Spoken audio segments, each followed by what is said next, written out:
Assalamualaikum. My name is Dr. Ruqayya and I am a physiotherapist by profession. आज हम थोड़ी बात करेंगे घुटनों के दर्द के बारे में, जिसको नी पेन भी कहा जाता है। जैसे हम सबको पता है कि ज़्यादातर आजकल बहुत ज़्यादा कंप्लेंट्स होती हैं नी पेन की लोगों को, अमूमन ख़वातीन में जिसकी तादाद ज़्यादा होती है।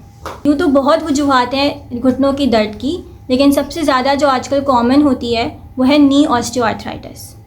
Osteoarthritis is a degenerative joint disease जो हमारे पास घुटनों के अलावा भी कुछ जॉइंट्स के अंदर होती है, लेकिन सबसे ज़्यादा कॉमन हमारे पास घुटनों के अंदर ही होती है। हमारा जो घुटना होता है वो दो हड्डियों से बना हुआ होता है, ठीक है, एक ऊपर की और एक नीचे की हड्डी। अब उस हड्डी के बीच में हमारे पास एक कार्टिलेज होता है जिसको आम ज़बान में घुटनों का गूदा भी कहा जाता है।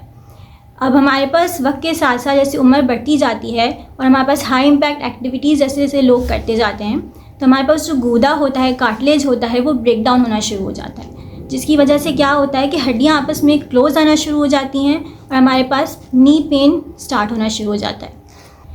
हमारे पास जैसे जैसे कार्टिलेज ब्रेक डाउन होना शुरू हो जाता है, वैसे वैसे हमारे पास जो हमारी घुटनों की दो हड्डियाँ होती हैं उनके अंदर स्पेस जो है वो रिड्यूस होना शुरू हो जाती है। अब जब स्पेस रिड्यूस होना शुरू हो जाती है तो हमारे पास घुटनों की हड्डियाँ आपस में करीब आने लगती हैं और आपस में रगड़ने लगती हैं, जिसकी वजह से हमारे पास इन्फ्लेमेशन, पेन, सूजन, इस तरह की शिकायत अमूमन पाई जाती हैं।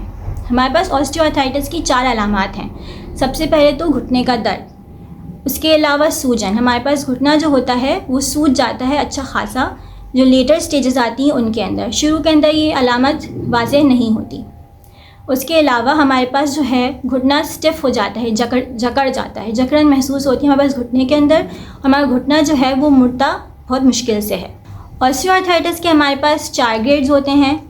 सबसे पहले ग्रेड के अंदर हमारे पास जो स्पेस होती है वो बहुत ही मिनिमल होती है, रेडियोग्राफ्स पर भी अमूमन नहीं पता चलता।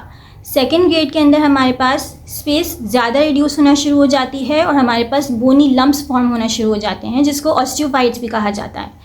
थर्ड ग्रेड के अंदर हमारे पास जो ऑस्टियोफाइट्स फॉर्मेशन होती है वो बहुत ज़्यादा बढ़ जाती है और हमारे पास जो स्पेस है वो बहुत कम होना शुरू हो जाती है।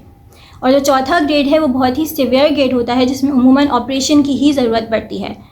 उसके अंदर हमारे पास मेल अलाइनमेंट के चांसेस भी होते हैं। ऑस्टियोआर्थराइटिस की मेडिकल ट्रीटमेंट के अंदर अमूमन एनसेड्स जैसे पेन किलर्स दिए जाते हैं और कॉर्टिज़ोन के इंजेक्शंस भी लगते हैं, जिससे हमारे पास पेन और स्वेलिंग जो है वो रिड्यूस हो जाती है। फिजियोथेरेपी ट्रीटमेंट की बात करें तो फिजियोथेरेपी जो है बहुत ही की रोल प्ले करती है नी को रिहेबिलिटेट करने के अंदर। हमारे पास जो कार्टिलेज ब्रेक डाउन होना शुरू हो जाता है वो अब रिवर्सिबल नहीं होता, तो हम क्या करते हैं, इंस्टेड जो हमारे पास नी के जो मसल्स होते हैं जो नी को सपोर्ट कर रहे होते हैं उसको हम स्ट्रेंथन करने की कोशिश करते हैं।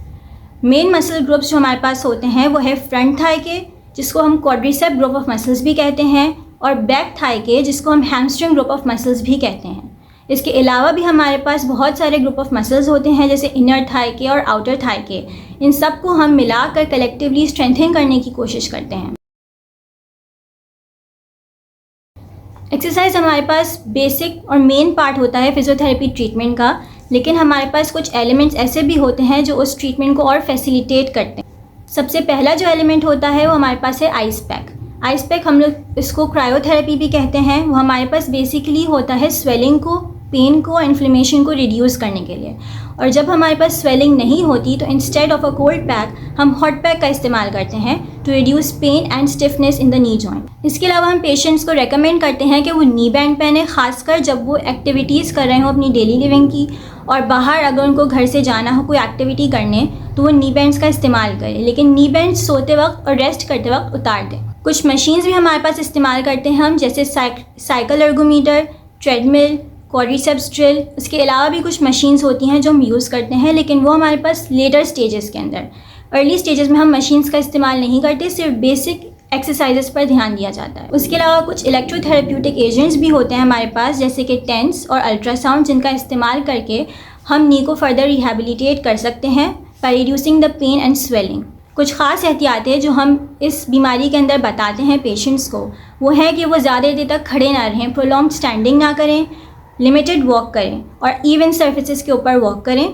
स्टेयर्स का इस्तेमाल जो है वो कम से कम रखें, नीचे बैठने से गुरेज करें, ज़्यादातर चेयर पर बैठे ताकि आपका जो घुटना है वो मुड़े नहीं। इसके अलावा हेल्दी बॉडी वेट को मेंटेन रखें, क्योंकि बॉडी वेट अगर ज़्यादा होगा तो हमारे घुटनों पर ज़्यादा वज़न आएगा और ये बीमारी पे असर होगा।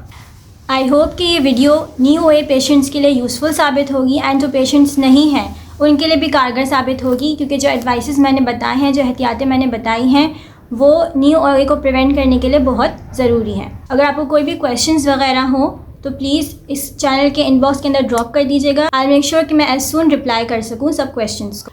फर्दरमोर ऐसी वीडियोज़ के लिए इस यूट्यूब चैनल से जुड़े रहिए और इस यूट्यूब चैनल पर सब्सक्राइब कीजिए। Thank you. अल्लाह हाफ़िज़।